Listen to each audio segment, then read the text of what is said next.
Bismillahirrahmanirrahim. Assalamualaikum warahmatullahi wabarakatuh. Innal hamdalillah nahmaduhu wa nasta'inuhu wa nastaghfiruh wa na'udzu billahi min shururi anfusina wa min sayyiati a'malina. Man yahdihillahu fala mudilla lahu wa man yudlil fala hadiya lahu wa asyhadu an la ilaha illallah wahdahu la syarika lahu wa asyhadu anna Muhammadan abduhu wa rasuluh.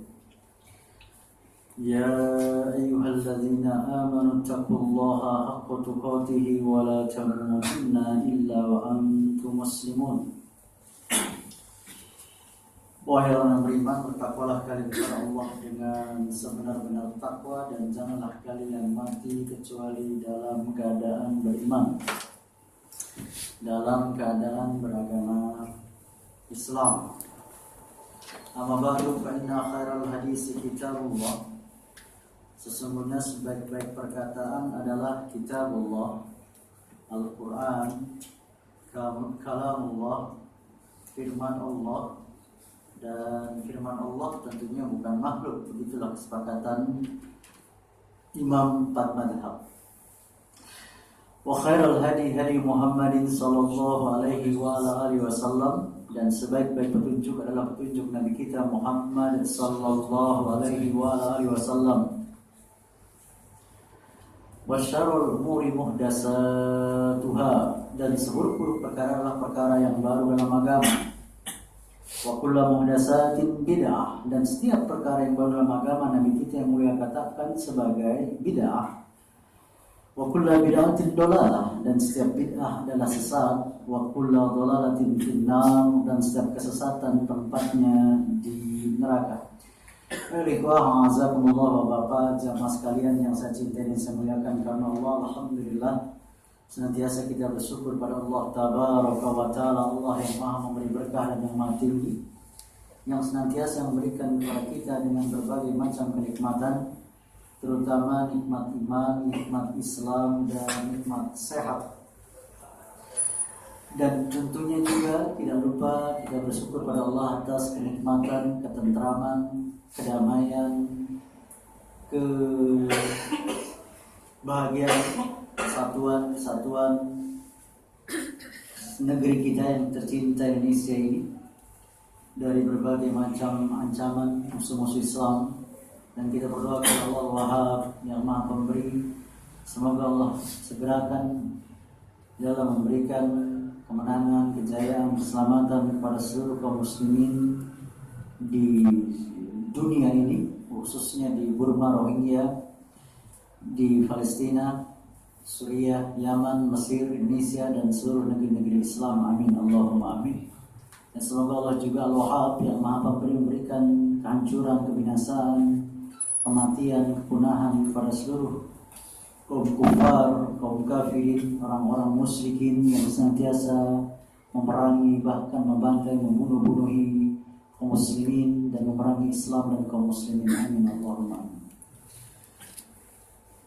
Jamaah sekalian, mari kita sambung, kita lanjutkan pembahasan kita, tentunya secara berkala, akan tetapi kita sampaikan secara ringkas tetapi mudah-mudahan padat dan bisa kita pahami serta kita amalkan dan kita dakwahkan, tentang Ahkamul Janais wa Bid'ah karya Syekh Muhammad Nasiruddin Al-Albani rahimahullah ta'ala.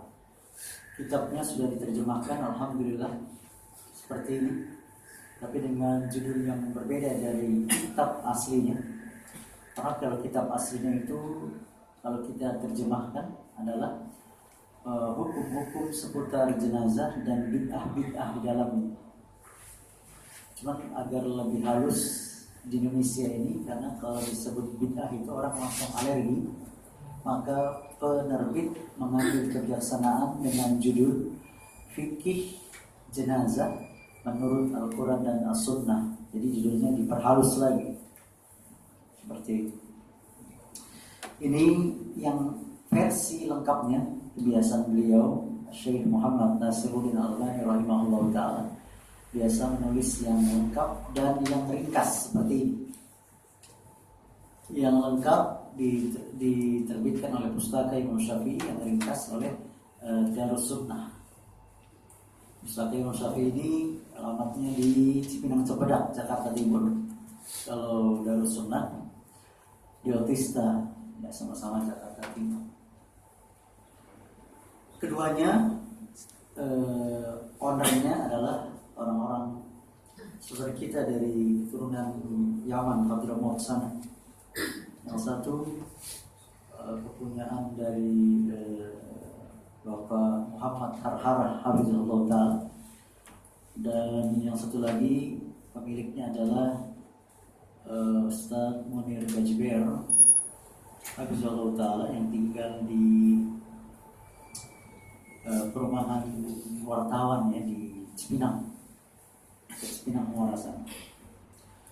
Baik, kalau di judul yang lengkap, edisi lengkap masuk bab ketiga yang dilakukan hadirin setelah seseorang meninggal atau menjadi jenazah.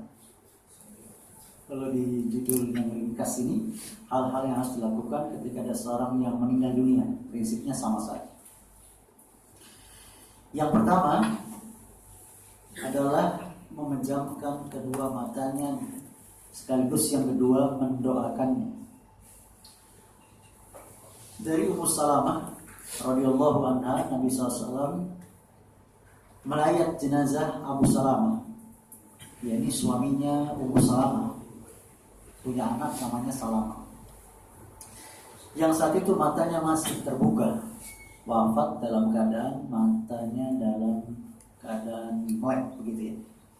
Maka beliau pun memejamkannya, kemudian beliau bersabda, sungguh manakala roh dicabut, diambil oleh malaikat maut, dan perhatikan yang benar, bukan malaikat Israel, ini tidak ada landasan yang baik di Quran dan hadis Nabi SAW, dan setelah diteliti oleh para ulama diantaranya Imam Ibnu Katsir dalam kitab Al-Bidayah wa Nihayahnya itu, kata malaikat Israel itu dari cerita-cerita Bani Israiliyat, cerita-cerita Israiliyat atau dari kalangan Bani Israel, orang-orang Yahudi dahulu menyebut malaikat maut dengan sebutan Israel.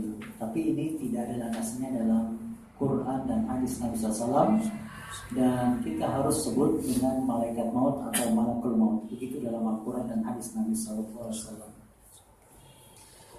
Ya, dan di dalam pemberian nama anak tidak boleh memberi nama-nama dengan nama malaikat, kecuali Malik boleh. Ya, seperti seorang tabi'in, Malik bin Anas atau Anas bin Malik, seorang sahabat, boleh. Karena ini ada nama malaikatnya, ada nama manusianya, berbeda dengan yang lain. Ya. Tidak boleh dinamakan anak dengan nama malaikat maut misalnya, tidak boleh. Atau Mikail, Israfil, Jibril, apalagi tidak boleh. Ridwan, Allahu a'lam.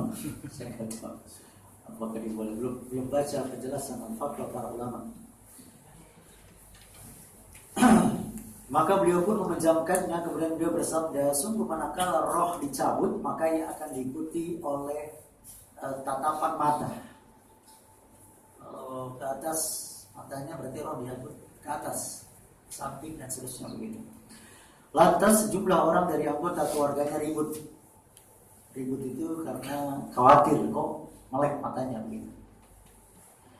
Beliau bersabda, janganlah kalian berdoa untuk diri sendiri kecuali dengan yang baik-baik saja, karena sesungguhnya malaikat mengamini apa yang kalian ucapkan. Pernah kita contohkan kemarin, ada seorang nenek yang kematian cucunya, dia mengatakan, ya Allah, dia meratap, kenapa engkau cabut nyawa cucu saya yang masih kecil, kenapa tidak saya yang sudah tua ini? Malaikat yang hadir, amin. Kalau neneknya meninggal dunia. Karena sesungguhnya malaikat mengamini apa yang kalian ucapkan, dan beliau pun berdoa dengan doa Allahumma ghfirli Abi Salamah. Ya Allah, ampunilah dosa-dosa Abu Salamah. Warfa' darajatahu fil mahdiyin, dan angkatlah derajatnya ke tingkat orang-orang yang mendapat petunjuk. Wahlufhu fi aqibihi fil ghabirin, dan gantikanlah dia di lingkungan keluarga yang ditinggalkannya. Jadi sama sekali kalau kita bertakziah kepada saudara kita yang kematian anggota keluarganya, misalnya ayahnya, suaminya, selain kita mengucapkan istirja, ya, innalillahi wa inna ilaihi rajiun, juga kita mendoakan, ya, agar dia diampuni dosanya, dan juga jangan lupa sampaikan ke keluarganya semoga Allah mengganti dengan yang lebih baik. Ya, semoga Allah mengganti dengan yang baik. Kematian suami, semoga diganti suami yang lebih baik. Anak dan seterusnya seperti itu. Kemudian Nabi SAW berdoa, waghfir lana walahu ya rabbul alamin. Wahai Allah, ya Allah, berikanlah ampunan kepada kami dan kepadanya. Jadi mendoakan diri kita yang takziah dan kepada yang meninggal dunia. Kemudian kata Nabi, wafsah lahu fi qabrihi wa nawwir lahu fihi. Wahai Rabb sekalian alam, lapangkanlah kuburnya, yakni luaskan kuburannya. Orang-orang soleh itu kuburannya dalam satu riwayat yang sahih sejauh mata memandang. Kira-kira berapa hektar, hitung sendiri loh, gitu ya. Kalau sejauh mata memandang itu, kalau kita di padang pasir, yang paling garis itu ujung itu. Kalau kita di laut, garis laut itu mungkin ada ratusan kilometer, Pak, ya. Wallahu. Serta terangilah dia di dalam kuburnya. Diriwayatkan oleh Imam Muslim, Ahmad juz ke-6 halaman 297 dan Al-Baihaqi halaman juz kedua halaman 334, dan diriwayatkan juga oleh para imam-imam hadis yang lainnya. Jadi pertama, kalau dia melek matanya dipejami.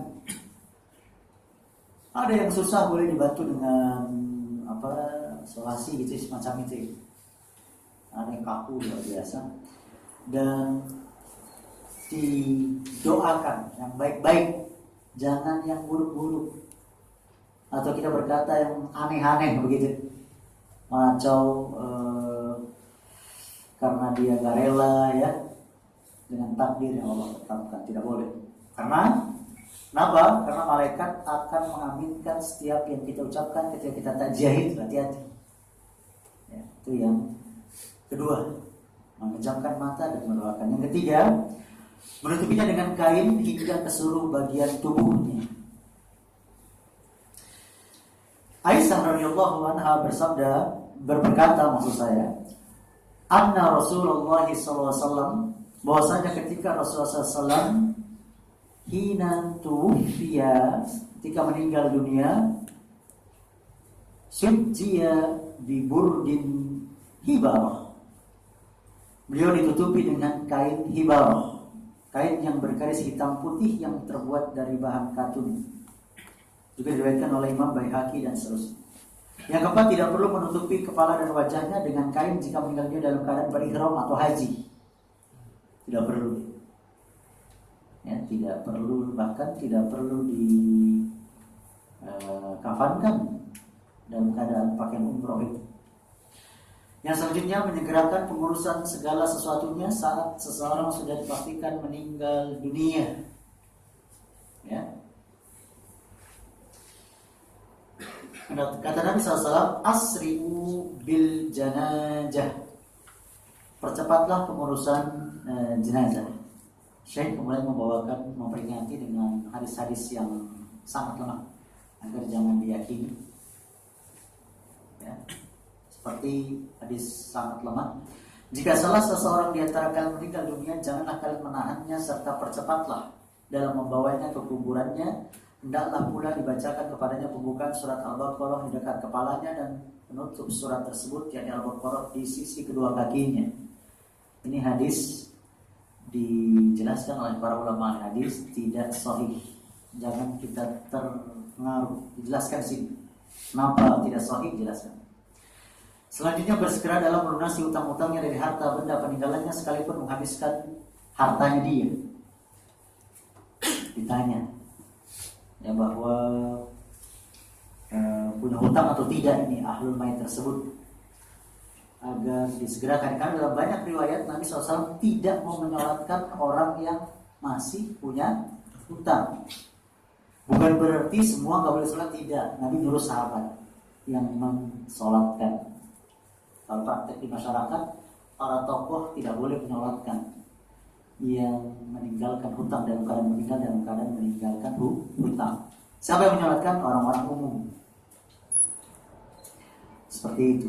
Dan banyak sekali Syekh membawakan dalil tentang beberapa kisah beberapa sahabat yang membayarkan baru Nabi mensolatkan. Dibayarin dulu. Kalau dia nggak punya, keluarganya juga miskin, saudaranya juga punya keperluan, temannya tidak ada, negara yang menjamin, yang membayarkannya. Nanti bisa dibaca sendiri, saya ringkas seperti itu. Hadisnya dibawakan sampai 5 hadis, ya. Kemudian bab keempat, yang dilakukan hadirin terhadap jenazah. Kalau tadi kan yang dilakukan keluarga, kalau ini orang yang bertakziah, ya. Yang pertama, di sunnah muakkadah hukumnya, sunnah sangat tekankan, membuka wajahnya, mencium keningnya, dan boleh nangis maksimal 3 hari. Boleh, bukan wajib, bukan. Dan nangisnya bukan meratap. Nabi wafat anak beliau Ibrahim semasa kecil, berapa belas bulan wafat. Anak laki-laki Nabi wafatnya semua dalam keadaan kanak-kanak. Nabi mengeluarkan air mata. Ya, Nabi menangis. Seperti riwayat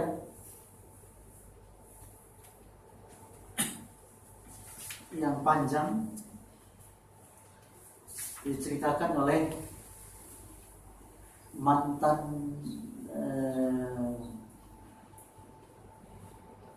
pelayan beliau, Anas bin Malik radhiyallahu anhu, yang membantu Nabi selama 10 tahun. Dan didoakan Nabi panjang umurnya, banyak anaknya, ya, dan banyak hartanya. Dan itu memang Anas bin Malik sahabat yang paling tua, 100 tahun lebih baru wafat. Anaknya sampai 100 orang, sampai dia sendiri lupa nama-namanya. Ya, sudah tua soalnya. Anas bin Malik bercerita, kami bersama Rasulullah SAW menemui Abu Saif, suami wanita yang menyusui Ibrahim. Rasulullah SAW pun kemudian mengambil Ibrahim lalu memeluk dan menciumnya.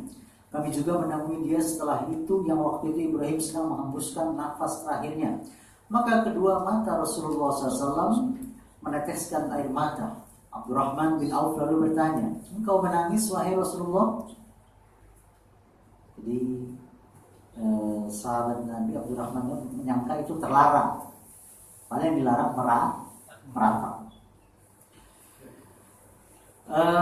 Beliau menjawab, wahai Ibnu Auf, yaitu kunyahnya Abdurrahman bin Auf, sesungguhnya ini merupakan rahmat. Selanjutnya Abdurrahman melontarkan pertanyaan lainnya. Beliau bersabda, sesungguhnya mata itu meneteskan air mata, hati pun bersedih, tetapi kami tidak mengatakan kecuali apa yang diridhoi oleh Rabb kami, yaitu perkataan yang baik-baik. Itu maksudnya. Kita lewati tadi. Sesungguhnya kami, wahai Ibrahim, benar-benar bersedih karena kepergianmu ini. Hadisnya riwayat Bukhari dan Muslim. Jadi boleh nangis, nggak apa-apa. Tapi ada waktunya. Berapa lama? 3 hari. Ya, 3 hari. Berdasarkan riwayat Abdullah bin Ja'far radhiyallahu anhu, anna Nabi sallallahu alaihi wasallam, bahwasanya Nabi sallallahu alaihi wasallam menangguhkan dari menemui keluarga Ja'far selama 3 hari. Ya karena keluarga Ja'far lagi menangis, sedih. Ya. Setelah itu beliau mendatangi mereka lalu berkata, janganlah kalian menangisi saudaraku setelah hari ini, setelah 3 hari. Hadis riwayat Abu Daud, An-Nasai, Sahih, sesuai dengan syarat Imam Muslim dalam kitab Sahih. Itu dia yang bab keempat. Ya, jadi yang dilakukan membuka wajahnya kalau jenazahnya laki-laki, Pak ya. Bapak kan laki-laki nih. Jadi jenazahnya dicium laki-laki atau mahramnya, istrinya, ibunya, tantenya, saudara kandung dari bapak ibunya, neneknya, gitu. Boleh cium, bukan dicium keningnya. Atau dia tidak berani mencium karena ada penyakit yang berbahaya, nggak apa-apa tidak mencium. Makanya hukumnya tidak wajib, sunnah muakkadah. Ya. Dan juga menangisi selama 3 hari. Dan waktu Nabi wafat pun Abu Bakar juga membuka wajah Nabi dan mencium kening Nabi, gitu ya. Yang wajib dilakukan kerabat jenazah, kerabat ya, keluarga ya, orang dekat begitu. Sikap positif yang disunahkan di saat mukmin menghadapi musibah kematian. Yang pertama, bersabar dan menerima takdir dengan penuh kerelaan. Dan Allah sudah wahyukan 15 abad yang lalu dalam surat Al-Baqarah ayat 155 sampai 157 bahwa kita ini pasti diuji. Ya.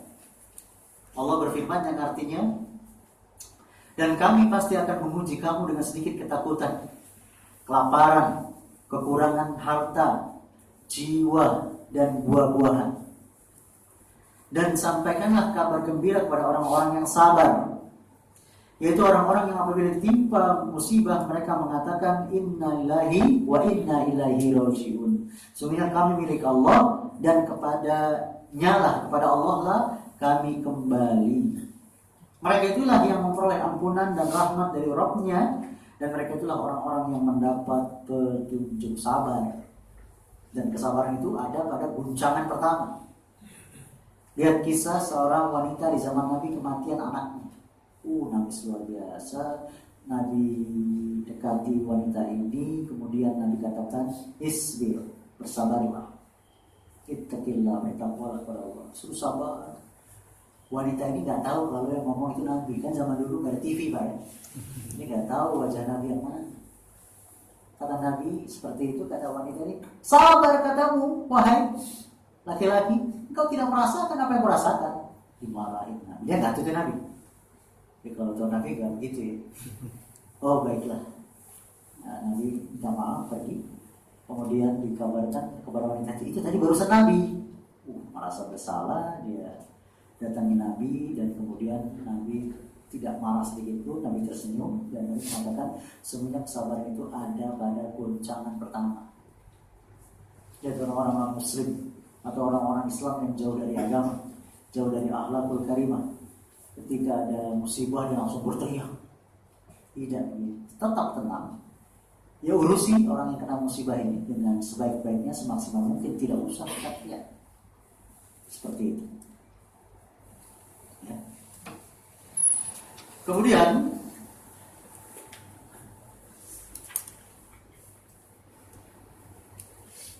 ya, saya membawakan banyak riwayat tentang seorang yang kematian anaknya, ya, bahwa menjadi tameng pada api neraka itu, penghalang. Ya. Seperti yang diriwayatkan oleh Imam Nasai Baihaqi dari Abu Hurairah radhiyallahu anhu, wanita mana yang ditinggal mati oleh 3 orang anaknya, maka mereka akan menjadi penghalangnya dari api neraka. Seorang wanita kemudian bertanya, juga yang ditinggal mati oleh 2 orang anaknya? Ya, beliau menjawab, juga yang ditinggal mati oleh 2 orang anaknya. Dalam riwayat lain 1 orang anaknya menjadi penghalang tameng di neraka. Kemudian Apa yang dilakukan setelah tadi kita positive thinking, ya, bersabar dan menerima takdir dari Allah bahwa ini semua ada hikmahnya. Yang kadang hikmah itu diketahui bertahun, berbelas, berpuluh tahun, kadang-kadang seperti itu. Selanjutnya adalah mengucapkan kalimat istirja. Innalillahi wa inna ilaihi, bukan astaga, enggak begitu. Ada yang astaga naga. Ini kalimat yang tidak ada sunnahnya sama sekali. Syekh mengatakan, Syekh Albani, ini hal lain yang wajib dilakukan kerabat orang yang meninggal. Mengucapkan istirja, yaitu kalimat innalillahi wa inna ilaihi raji'un. Sesungguhnya kami ini milik Allah dan sesungguhnya kepadanya saja kami akan kembali. Sebagaimana sudah dijelaskan di dalam ayat yang terdahulu. Selain itu, pada dulu tadi Al-Baqarah 155 sampai 157. Selain itu ditambahkan juga dengan kalimat berikut. Ya Allah, berikanlah pahala kepadaku dalam menjalani musibah ini, serta berikanlah ganti untukku yang lebih baik daripadanya sesuatu yang hilang karena musibah ini. Dan itu berdasarkan hadis dari Ummu Salamah. Ya, Ummu Salamah radhiyallahu menceritakan Nabi SAW bersabda, ini berarti Ummu Salamah mendengar langsung dari Nabi. Tidaklah seorang hamba memperoleh suatu musibah kemudian dia melafazkan inna lillahi wa inna ilaihi raji'un. Ya Allah, berikanlah aku balasan kepada pahala di dalam musibahku ini, dan berikanlah aku ganti yang lebih baik daripadanya. Melainkan Allah memberikannya pahala serta memberikan ganti yang lebih baik dibandingkan musibah yang dialami itu. Ummu Salamah bercerita tentang kebenaran, kemutlakan kebenaran sabda Nabi. Apa kata Ummu Salamah? Setelah Abu Salamah wafat, suaminya maksudnya, yang tadi dalam keadaan melek tadi, aku berkata, siapakah muslim yang lebih baik daripada Abu Salamah, orang yang pertama kali berhijrah kepada Rasulullah SAW? Dia bertanya seperti itu. Lalu aku mengucapkan kalimat itu sehingga Allah memberikan ganti dengan Rasulullah SAW. Jadi menjadi siapa? Istrinya Nabi SAW. Ya. Ummu Salamah melanjutkan, Rasulullah SAW mengutus Hatib bin Abu Balta'ah untuk melamar diriku untuk beliau. Aku katakan, sungguhnya aku punya seorang putri dan aku seorang yang pencemburu. Beliau menjawab mengenai anak perempuannya, kita berdoa kepada Allah semoga dia memberi kecukupan kepadanya, serta aku berdoa pula kepadanya semoga dia menghilangkan sifat cemburunya itu dan seterusnya. Hadis riwayat Muslim, Baihaqi dan Ahmad. Ya, jadi yang tadi tidak jadi, tapi dengan Rasulullah jadinya seperti itu. Istri Nabi ada berapa? 9. Total yang pernikahan Nabi 13. 2 wafat, 2 diserahkan kembali ke orang tuanya. Kita rinci, yang satu nggak suka sama Nabi, yang satu kena penyakit belang kata penyakit apa itu? Iya. Ini hikmahnya apa Pak? Kalau kita nikah sebelumnya itu kita tahu kelebihan kekurangan calon kita. Jangan nanti akhirnya kecewa. Jadi nazar, ketika nazar itu dibolehkan sebenarnya kalau memang dia sungguh-sungguh ya, bukan main-main. Melihat rambutnya, telinganya, lehernya, lengannya, betisnya masih boleh. Bahkan seluruh tubuhnya boleh dilihat oleh, tapi diutus. Bukan semuanya sama si calon itu, bukan ya. Entah ibunya atau saudarinya melihat, mohon maaf ada cacat atau tidak, sehingga tidak mengecewakan. Karena ada juga tipe-tipe laki-laki yang menerima apa adanya ya. Oh ternyata, mohon maaf, busarnya ada 3, misalnya begitu. misalnya cacat. Betisnya kayak pemain bola, misalnya begitu. Nggak apa-apa, kan ada ini selera ya, apa namanya? Selera masing-masing ya. Gitu. Seperti itu. Kemudian hukum berhias bagi wanita atas meninggalnya anak atau kerabat atau suami dan seterusnya. Kita lihat penjelasan Syekh Albani. Tidaklah bertentangan dengan sikap sabar ketika seorang wanita menolak berhias sama sekali sebagai bentuk berkabung atas kematian anaknya atau kerabat lainnya selama tidak lebih dari 3 hari selain terhadap suaminya. Jika suaminya meninggal, dia harus berkabung selama 4 bulan 10 hari. Yang demikian itu berdasarkan pada hadis Zainab binti Abi Salamah, anaknya Abu Salamah tadi, anaknya juga Ummu Salamah. Ya. Aku pernah menemui Ummu Habibah, istri Nabi SAW, maka dia pun bercerita, aku pernah mendengar Rasulullah SAW bersabda, tidak halal bagi seorang wanita yang beriman kepada Allah dan hari akhir dari berkabung atas seseorang yang meninggal dunia lebih dari 3 hari, kecuali atas kematian suaminya, yaitu 4 bulan 10 hari. Kemudian aku menemui Zainab binti Jahsy beberapa hari setelah saudaranya meninggal dunia. Zainab binti Jahsy lalu minta untuk dibawakan wangian dan dia memakainya. Dia kemudian berkata, sebenarnya aku sama sekali tidak membutuhkan wangian.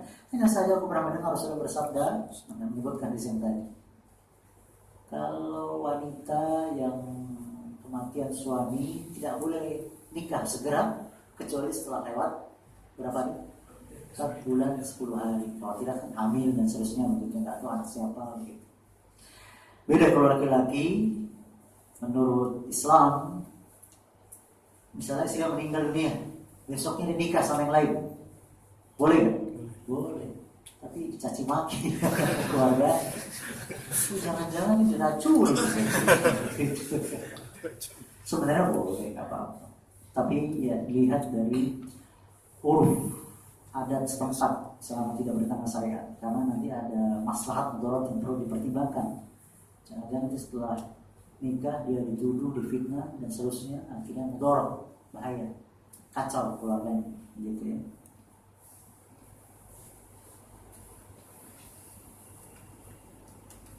Ya.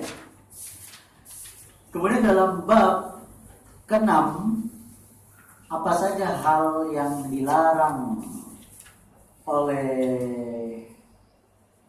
Allah, oleh Islam, oleh Allah dan Rasulnya terhadap kerabat jenazah. Nah, yang haram apa? Yang pertama, kita tahu ini tentu supaya dihindari Pak ya, bukan dipraktekkan, kan? Meratap. Ya, meratap. Kita lihat dari catatan kaki Syekh Albani. Yang dimaksud ialah teriakan keras, histeris. Maaf ya, seperti orang suku Batak ya. Yang saya maksud yang non muslim itu kan teriak. Tapi anehnya Pak, teriak itu ketika ada tamu. Nanti kita pulang dia diam lagi. Ntar ada tamu, teriak-teriak lagi, kayak sandiwara gini. Nah itu terjadi. Nyata. Yang disertai tangisan secara berlebihan.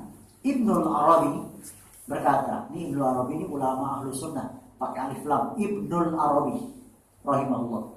Jangan yang Ibnu Arabi tanpa alif lam, itu tokoh sesat yang menyatakan dirinya bersatu dengan Allah. Ini tokoh tasawuf ekstrim ya, Ibnu Arabi ini. Dia menyatakan dirinya Allah, sehingga kalau sudah bersatu dengan Allah nggak perlu lagi sholat, karena dia pikir buat apa Allah sholat. Ya. Dan Ibnu Arabi itu dikafirkan di zamannya oleh ulama, 28 ulama di zamannya, di antara Ibnu Taimiyah dan seterusnya. Berkata ini ahli bahasa Ibnu Arabi, yang disebut dengan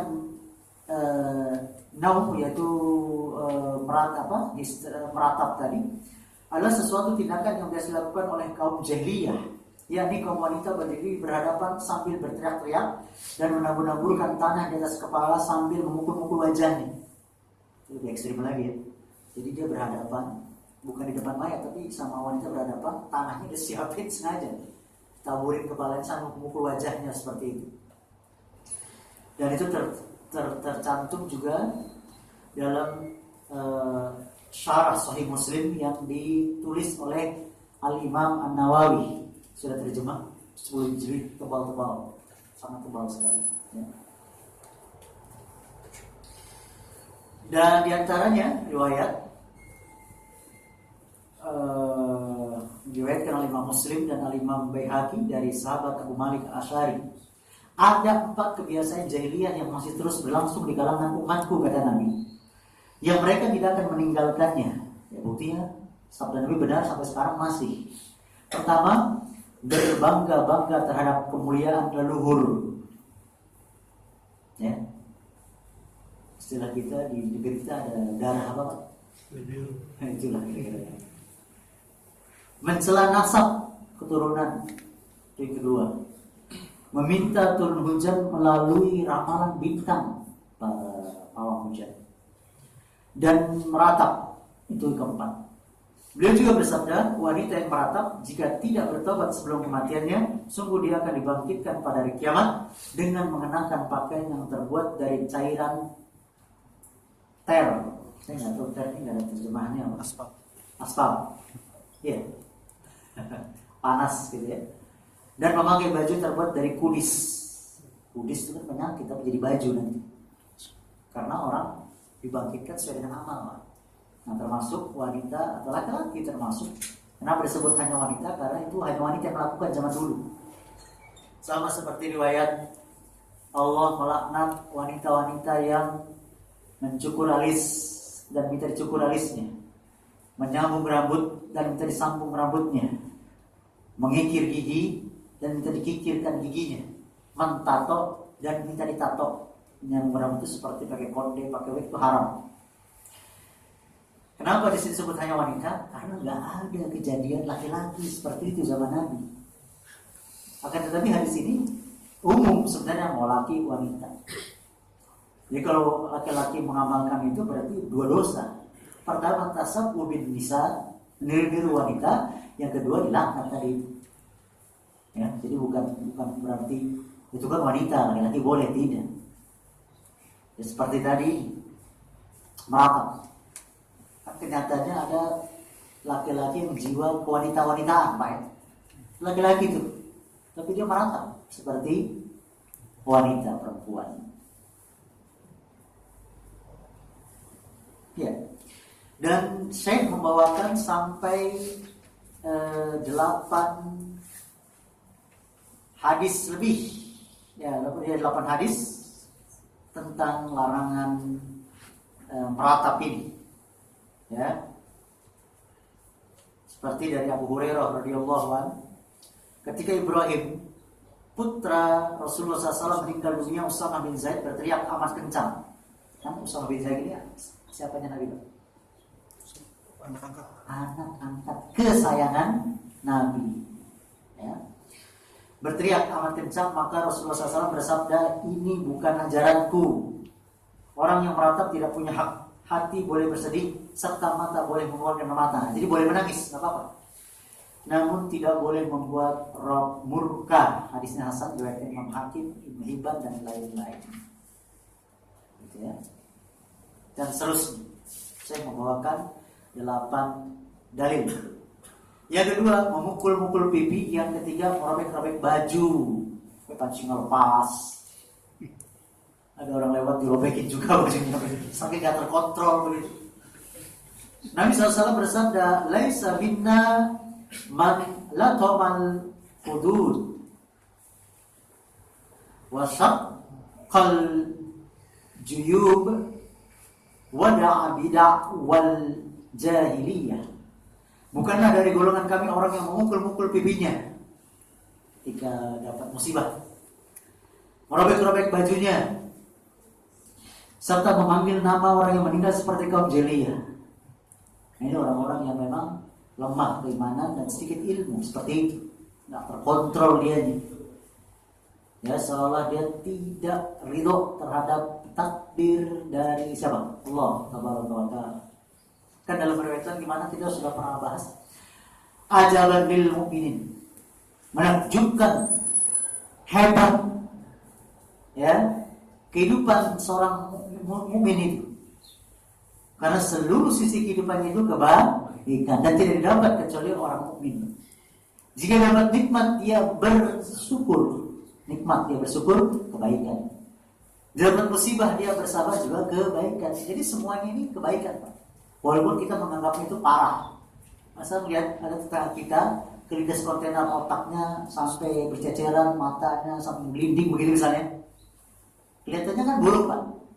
Tapi tetap dalam Islam itu kebaikan.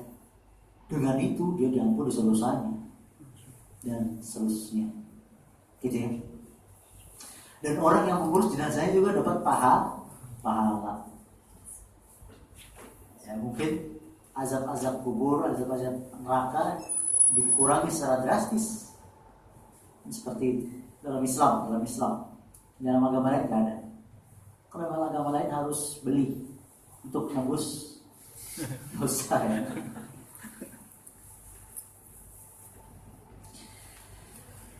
Itu hadisnya Bukhari, Muslim dan lain-lain. Yang keempat, mencukur rambut.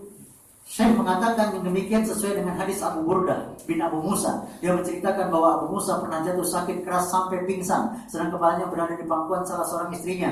Lantas wanita berteriak kepadanya, tetapi Abu Musa tidak dapat menjawab sepatah kata pun. Saat sudah sadar diri, Abu Musa berkata, aku terlepas dari orang-orang yang Rasulullah SAW berlepas diri darinya.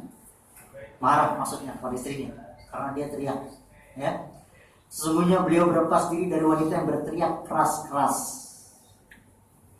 Itu waktu dapat musibah. Ketika dirampok teriak-teriak, boleh gak Pak? Nggak boleh, beda lagi ya. Itu keselamatan dirinya. Wanita yang mencukur rambut tatkala tertimpa musibah dan wanita yang merobek-robek pakaian. Disebut wanita karena zaman dulu wanita kayak pendukung tim bola tertentu. Kalau kalah timnya, bagi dia musibah, cukur botak. Pernah lihat bro? Ini gak boleh. Pertama, tasabu bidisa. Yang kedua, dilaknat itu ya. Tidak boleh.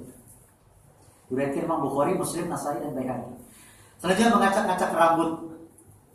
Selanjutnya memanjangkan jenggot selama berkabung. Udah berkabung, cukur lagi. Itu gak boleh. Ya. Selanjutnya mengumumkan berita kematian seseorang melalui menara dan semisalnya. Nanti ada pembahasan menara apa? Ya. Yang jelas kalau di masjid itu dilarang. Misalnya Pak ya, ada kantor RW, kantor RT di situ. Lurah.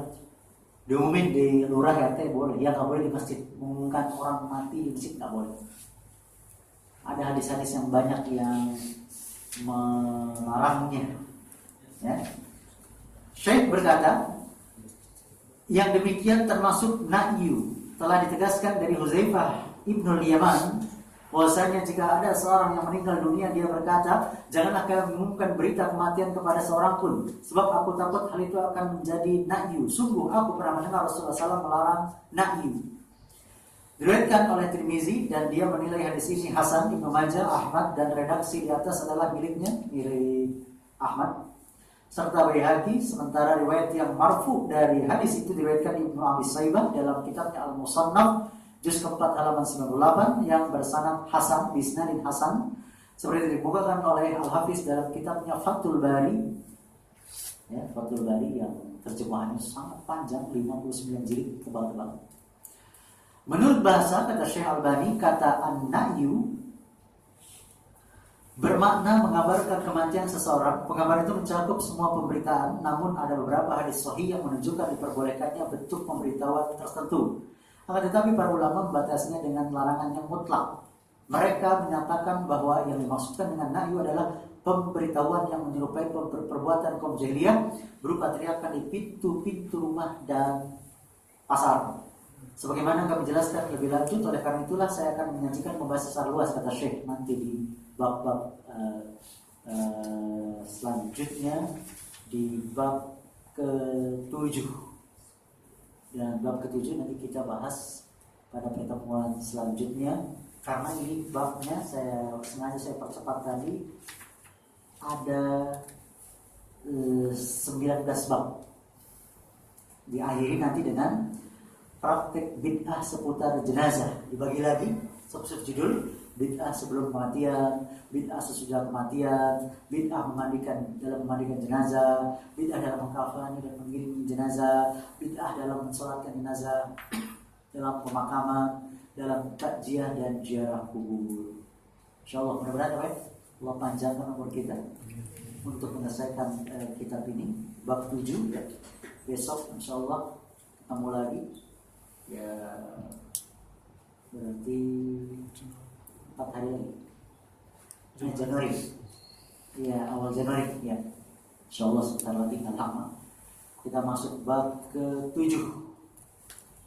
Barangkali mudah-mudahan bermanfaat. Silakan bapak-bapak yang disampaikan 5 menit, silakan. Atau 6 menit ya boleh. Kalau ada.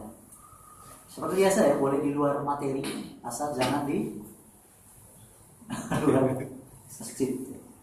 Kedengaran. Silakan Pak. Ustaz, Ya. terkait masalah mengumumkan di menara tadi, prakteknya yang ada di Indonesia diumumkan di masjid. Itu gimana? Ya dinasihati. Jadi kalau memang di masjid seperti itu. Kalau kita seorang tokoh, tapi ya Pak, kalau masa biasa yang ada nanti diusir dari lingkungan, tidak bisa. Kita punya kekuasaan, punya pengaruh, didengar ucapan kita, dinasihati. Walaupun kita tokoh dinasihati nggak mau dengar, ya nggak masalah, udah biarin, jangan dipaksa. Karena kita harus menjaga jangan sampai ribut, permusuhan dan seterusnya. Jadi yang keliru ya kita katakan keliru, tapi dengan cara-cara yang sangat-sangat baik, sangat sopan, sangat halus. Ya, seperti membawa keranda jenazah. Kan rata-rata 90% lebih di Indonesia ditutup kan jenazahnya, padahal itu dilarang Nabi, nggak boleh. Dibuka tuh. Dan langsung yang hadir situ melihat kafannya itu, dan itu menjadi cambuk bagi kita bahwa kita akan seperti itu. Kalau ditutup pelajarannya apa? Ya, dan yang kedua kadang menimbulkan suzon. Setelah penguburan digosipin tuh orang meninggal. Tadi berat sekali ya, pasti dosanya banyak itu. Padahal tutupnya itu dari besi yang padat. Seperti itu. Lihat kematian di Palestina, di Arab Saudi, bahkan raja, bahkan ulama, gak ada yang ditutup. Jadi ringan, bawahnya pun enak. Ya.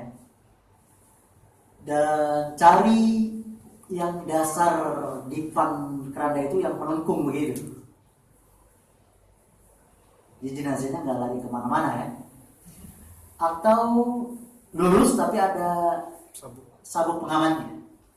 Itu sudah ada sekarang. Yang seperti itu kita nggak mungkin kita stop. Lepas itu nggak mungkin. Kecuali kita mungkin presiden ya. Tapi zaman sekarang presiden pun mungkin langsung diturunin yang begitu ya. Ya, kita seorang tokoh misalnya didengar, atau kita pihak keluarga sehingga kita berkuasa, tentu dengan tetap menyampaikan yang selebih mungkin kepada warga sekitar sehingga tidak salah paham. Atau contoh misalnya sholat Jumat, biasanya jenazah disolatkan setelah sholat Jumat ya, rata-rata ada begitu di masyarakat. Itu nggak boleh jenazah ditaruh masjid dulu, nanti ketika mau disolatkan. Hukumnya sama dengan sholat di masjid yang ada kuburannya, nggak boleh.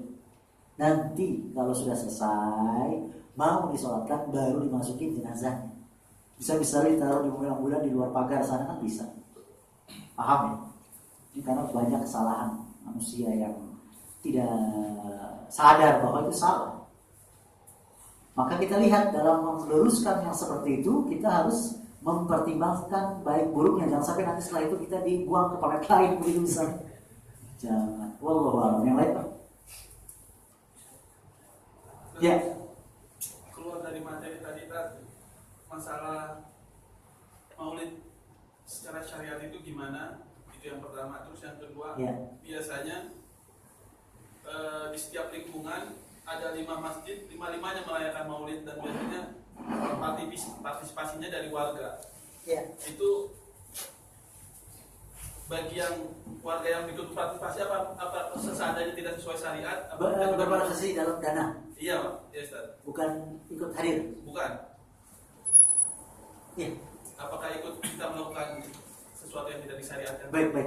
Ini pertanyaan yang bagus sekali. Ringkasnya kita jelaskan, kita tegaskan bahwa maulid pertama kali yang mengadakan adalah orang-orang Syiah Bani Fatimiyah, kerajaan Ubaidillah di Mesir sekitar 400 tahun yang lalu. Dulunya belum ada maulid Nabi, Pak. Dulunya namanya Maulid Husain, nama Syiah ya. Lalu berkembang sekian lama, ada lagi ditambah Maulid Hasan, berkembang Maulid Ali, Maulid Fatimah. Nah, untuk mempengaruhi kaum muslimin, dia buat terakhir Maulid Nabi. Milad, memperingati hari lahir. Bahasa kita ulang tahun. Apakah Nabi ulang tahun? Atau Nabi meninggal di ulang tahun Abu Bakar, Umar, Utsman, Ali? Apakah 4 imam ini juga Hanafi, Maliki, Syafi'i ulang tahun? Yang itu pertama sejarahnya ya. Yang kedua, beredar di masyarakat dengan sejarah yang sudah dirubah. Katanya diyakini, bahkan diceramahi, bahkan ceramahnya sampai ngancam-ngancam, ngotot-ngotot begitu. Katanya diyakini pencetus pertama Maulid Nabi adalah Sultan Solahuddin Al-Ayyubi. Pernah dengar ya? Padahal sejarah membuktikan justrulah dia yang pertama kali memerangi Maulid. Karena sebelum memerangi kaum salib, dia memerangi orang-orang Syiah dulu. Justru Maulid ini bagi Solahuddin Al-Ayyubi itu melemahkan kekuatan umat Islam, yaitu perayaan-perayaan, pesta-pesta begitu. Bahkan yang ketiga Pak, kalau kita uang maulid yang jumlahnya bisa puluhan ratusan juta per maulid dikali berapa ribu tempat di Indonesia, itu bisa ngasih makan orang miskin, bisa rumah orang yang tinggal, bikin rumah orang yang tinggal di gerobak begitu Pak, dan lain-lain. Orang yang kesulitan hutang dilunasin, luar biasa, pahalanya kayak apa ya. Yang kelima, di negeri kita ini maulid hampir setiap bulan. Jadi kita bingung sebenarnya Nabi lahir hari apa. Serius, ya kan? Bulan kemarin maulid, sekarang maulid, bulan depan ada maulid. Tiap bulan ada maulid. Bahkan sebulan itu ratusan kali maulid kalau kita total di seluruh daerah. Gitu ya. Kemudian yang keenam, saya persilakan beli buku sangat bagus sekali Pak. Ada 2 lah sekurang-kurangnya. Pertama, benarkah Solahuddin Al-Ayyubi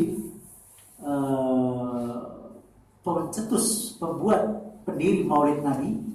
Tanda tanya. Itu dikasih pengantar oleh Al-Ustaz Abdul Hakim Nabi Abda, ditulis oleh Al-Ustaz Ibnu Saini, Muhammad Ibnu Saini bin Musa ya. Rahimahullah, sudah wafat yang menulis. Dulu lulusan Libya, dalam keadaan siaran off air di TV Roja, beliau meninggal. Mungkin pernah dengar. Itu bukunya bestseller, silakan dibeli. Benarkah Solahuddin Al-Ayyubi pendiri Maulid? Penerbit Pustaka Muawiyah bin Abi Sufyan. Yang kedua, polemik seputar Maulid Nabi yang ditulis oleh Al-Ustaz Abu Ubaidah Yusuf bin Mukhtar As-Sidawi, pemimpin redaksi majalah ini ya, majalah ini Bapak pernah lihat? Apa? Majalah apa? Al-Furqan. Pemimpin redaksinya ini menantu dari Al-Ustaz Al-Nur Rafiq bin Gufron. Ya, seperti itu. Yang ketujuh, dengan kita tahu demikian bahwa hendaknya kita tolak dengan cara yang baik dan kasih pengertian. Kita akan membantu untuk orang-orang yang miskin, yang yatim. Pasti saya ngasih gitu bilangnya. Ya, cara Bapak bagaimana begitu ya? Dengan senyum, dengan ramah tamah seperti itu. Karena kita kalau ikut nyumbang tentu ikut tolong menolong dalam kemungkaran seperti itu. Dan ke-8, ketahuilah perayaan dalam Islam cuma 2. Apa saja? Idul Adha dan Idul Fitri. Begitu. Barangkali itu baik. Jadi ditolong dengan cara yang baik, sangat halus bicaranya.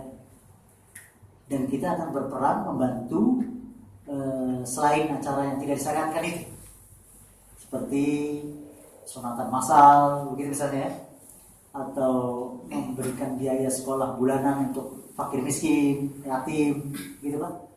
Atau misalnya yang belum ada di mana-mana, warga memberi uang untuk bayar hutang warganya yang punya hutang. Ada nggak? Belum ada, itu bagus sekali itu. Hutan semua ntar. Hutan semua ntar.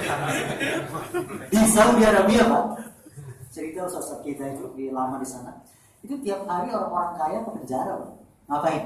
Cari siapa yang mau dipenjara karena hutang. Berapa hutangnya? Sekian miliar. Lepas. Seperti itu. Karena dia bingung tuh uang sebanyak itu tuh kan. Ya. Dan itu hadis-hadisnya sahih Pak. Kita akan diberikan kemudahan di dunia akhirat.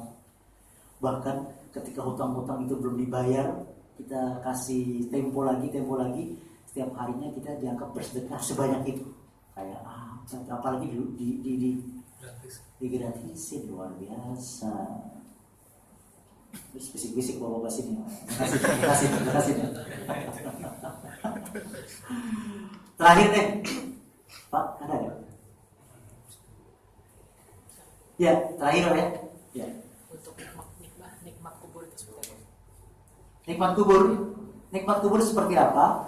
Saya anjurkan silakan beli buku ini. Ringkas ya.